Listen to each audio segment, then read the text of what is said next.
કે સંતૂરનો તોડી શકો. કોઈ પણ વાદ્યયંત્રને તમારે બસૂરું કરવું હોય તો એ તાર ઢીલો પચો કરી નાખો એટલે થઈ જાય.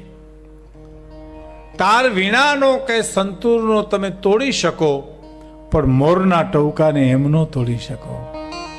તમે એને બસૂરો ન કરી શકો. બોલો, હે? એ લીમડે બેઠો બેઠો ટવકો મારે અને કાંકરો તમે મારો એટલે ઉડીને આંબે જાય, પણ બોલે સૂરમાં. એ કુદરતની સંપત્તિ છે. લતા મંગેશકર ગાતા હોય તો ચોક્કસ એમ કહેવાય કે કોયલ જેવું ગળું છે, પણ કોયલ બોલતી હોય તો એમ ન કહેવાય કે લતા મંગેશકર જેવું ગળું છે. તાર વીણાનો કે સંતૂરનો તોડી શકો, મોરના ટવકાને એમ ન તોડી શકો. હવે સાંભળજો, ડરાવી ધમકાવી કોઈ ઇન્સાનના બે હાથ જોડાવી શકો, પણ સિંહના પંજાને એમ ન જોડાવી શકો. તો ગાંધીગીરમાં તમે જુઓ તો આંખોના નંબર ઉતરી જાય, સુશિયું આંખું તો ડોળા પોળા થઈ જાય.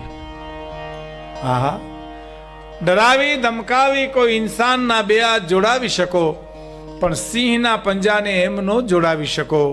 અને છેલ્લી કડી, શિખરો કંઈક સર કરો, કીર્તિ થમ ખોડી શકો, પણ ગામના પાદરમાં એક પણ પાળીઓ એમ ન ખોડી શકો. એમાં તો મરવું જ પડે સાહેબ. એમાં કોક મરે અને આપણા પાળિયા ન પૂજાય છે. મને એક વાત ગમે છે, હું ઘણી વાર કહું છું, સંસ્કારને આવતાંય પેઢિયું લાગે અને સંસ્કારને જાતાંય પેઢિયું લાગે. સંસ્કાર કોઈ એવી ચીજ નથી મિત્રો કે રાતોરાત આવી અને રાતોરાત વહી જાય. સંપત્તિનું બને લ્યો, મને તમને લોટરીની ટિકિટ લાગી જાય તો દિયાથી હું તમે કરોડપતિ થઈ જાય, બરાબર? અને બીજે દી શેર બજારમાં ડૂબી જાય તો પ્રમદી રોડપતિ પણ થઈ જાય. સંસ્કારનું આવું નથી. સંસ્કારને આવતાંય પેઢિયું લાગે, સંસ્કારને જાતાંય પેઢિયું લાગે. એટલે મને એક વાત ગમે છે, એટલે કહું છું કે સંસ્કાર ને સંપત્તિની જીવનમાં બેયની જરૂર છે, પણ ફેર એટલો છે કે સંસ્કાર હોય ને વેલા મોડી સંપત્તિ આવે, પણ સંપત્તિ હોય ને સંસ્કાર આવે એવું નથી. કંઈ નો આવ્યા ને લંકામાં ઠેઠ સુધી નો આવ્યા. હાલો, સોનાની લંકા હતી પણ સંસ્કાર ક્યાં હતા? હે? અને બીજી વાત, સંપત્તિ હું અને તમે કોકને છેતરીને લઈ શકીએ, સંસ્કાર કોઈને છેતરીને ન લઈ શકાય. એ તો જીવવું પડે, જીવવું પડે અને જીવવું પડે. અને ત્રીજી અને છેલ્લી વાત, તમામ સંપત્તિ મૂકી અને વયું જવું પડે. અને સંસ્કાર તો ભાતા તરીકે કાયમ આવે છે ને, આ જીવ જાય છે ત્યાં. હે? એટલે આ દેશ સંસ્કારનો દેશ છે. હમણાં પ્લેનની વાત કરી ને ભાઈ, કાનજીભાઈ કાનજીપુટા બારોટ પહેલી વાર પ્લેનમાં બેઠા રાજકોટથી. અને કાનજીભાઈની શૈલી આખી જુદી હતી, જો તમને ખબર હોય તો. કારણ કે આપણે તો અમરેલી ભાવનગરમાં એના પ્રોગ્રામો બહુ સાંભળેલા, જીથરો ભાભો, હકો ભાભો, કસ્તુરી મૃગ, અને સિતાર કેવો વગાડે સાહેબ, એમ જામ વગાડતા.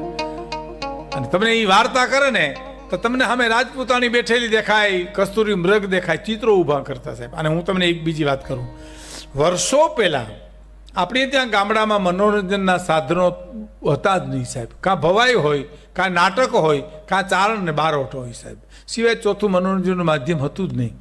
સારા માણસના ફળિયામાં કોઈ કવિ આવે ચારણ બારોટ તો અટાણે સુખ કેવું છે, અટાણે વર્તમાનમાં કે તમે ડિસ્કવરી ખોલો ચેનલ તમે ટીવીમાં તો દુનિયાના જનાવર તમને દેખાય છે, આફ્રિકાથી માંડીને બધા જંગલો. અને જે તે વખતે કાનજીભાઈ હતા ને, એ વખતે તો સાહેબ જે તે માણસના ફળિયામાં આખી ગીર ઊભી કરવામાં આવતી સાહેબ, શબ્દોના માધ્યમથી. આમાં ઘે ઘે ઘે ઘે ઘે ઘે ઘે કરતો હાવજ આવે તો તમને એમ લાગે હાવજ આવ્યો જ. એ જ તો બધું લોકોની ઉપર એની અસર થતી છે.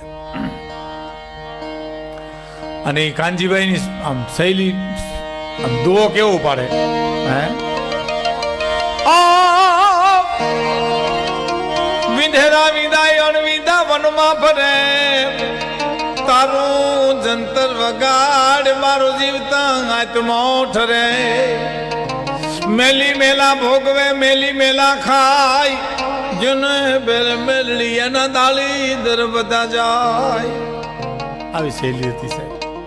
એકવાર હું લાખાભાઈ કાનજીભાઈ કનુભાઈ બારોટ પહેલી વાર પ્લેનમાં રાજકોટથી ગયા મુંબઈ, તો કાનજીભાઈને એમ કહો કે કહી દીધેલું કે શેને અડાઈ નહીં ને કે હેઠું પ્લેન પડે એમ. એટલે હદોડબમ બેઠેલા માયરામાં વરરાજો બેઠો હોય એમ હલે ન ચલે. એટલે લાખાભાઈ કીધું કે ભાઈ તમે હલો કાનજીભાઈ હા આમ કહો તો કે ના હેઠું પડે હા ક્યાંક. કાનજીભાઈની ભાષા એવી હતી ને. કાનજીભાઈની એક વચ્ચે વાત કરી સાહેબ, રેકોર્ડિંગમાં ગયા ને દૂરદર્શનમાં, તો કેમેરાવાળાએ કીધું કે હું તમને 5 મિનિટે તાર આમ કરીશ, પછી આમ કરીશ, પછી આમ કરીશ, પછી 2 મિનિટ, પછી 1 મિનિટ ને પછી આમ કરું ને એટલે વાર્તા પૂરી કરી નાખજો.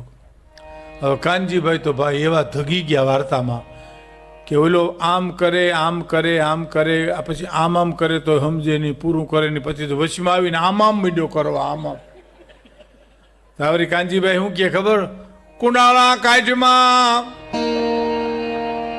ઉભો ઉભો કુંડાળા કાઢમાં વાર્તા કરવા દે. બોલો આવા હતા સાહેબ.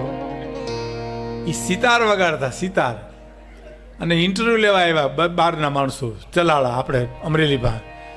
તો ઇન્ટરવ્યુ લેનારે કીધું કે તમે વાર્તા કરો તો તંબુરો વગાડો. એ કે તંબુરો ન કહેવાય, કોડા અને સિતાર કહેવાય. હવે બગડી ગઈ. વલ્કુ બાપુ આપણા મંત આપણા ચલાળા એને કીધું હવે પહેરું મને કે ન આવે. તો એટલે કે તમે આ સાહિત્ય બધું ક્યાંથી મેળવો? તો કે આ તંબુરામાંથી. એટલે બસ પૂરું થયું. હવે કે આ પહેરું ન આવે, કારણ કે કાનજીભાઈ આમ સજાગ માણસ હતા સાહેબ. અને એમાં પ્લેનમાં બેઠા 11 વાગે રાજકોટમાં, 12 વાગે મુંબઈમાં ડફો ડફ જાણે આકાશી મગરવ્યાણી. લીલા પીળા લાલ બસોલિયા મીડા નીકળવા. આવો સાહેબ કાનજી બુટા બારોટ સાહેબ. અને સાહેબ એની ખુમારી કેવી તમને કહું. હા, આજે તમને વિનંતી કરીને કહું એટલે જરા આજે ઝવેરચંદ મેઘાણીની જન્મ જયંતિ છે, જરા તાળીઓ પાડો તો આપણે એને એની વાર્તાઓ સાહેબ જે મેઘાણીની, ઓહો અદ્ભુત. કાનજીભાઈની ખુમારી કેવી? દિલ્હી ગયા સાહેબ. રતુભાઈ અદાણી દિલ્હી લઈ ગયેલા બધા કલાકારોને ઇન્દિરાબેન વખતે. અને એમાં અમરનાથ દાસજી એક ભજની હતા આપણે, હમણાં જ એનું શરીર શાંત થઈ ગયું. અને નાનજીભાઈ મિસ્ત્રી વાયલિન વગાડતા. અમે બહુ આવતા એમ આ પ્રોગ્રામ કરતા ને આ ટેક્સટાઇલ ઓડિટોરિયમમાં મૂળજીભાઈ પટેલ. એ અમે બધા ઘણા વર્ષો પહેલાં બસમાં બેહીને આવતા ને બસમાં બેહીને જાતા, અને ઊન ઘેટ્યું ઊન કતરાવીને જાત્યું. હા, એની વાત સરસ છે. ઊન કતરાવીને કેમ ગઈ સાહેબ. એક છોકરાએ એના બાપાને કીધું આ ઘેટી બાંધી છે અને છોડો, કંઈક ચરશે ફરશે ધરાહે. એના બાપા કે નથી છોડવી, ભલે બાંધી. છોકરા પરાણે છોડી લ્યો. અને હાજે પૂછ્યું ઘેટી કાંઈ ધરાણી? તો ધરાય ક્યાંથી? ઊને કોક કાતરી ગયો.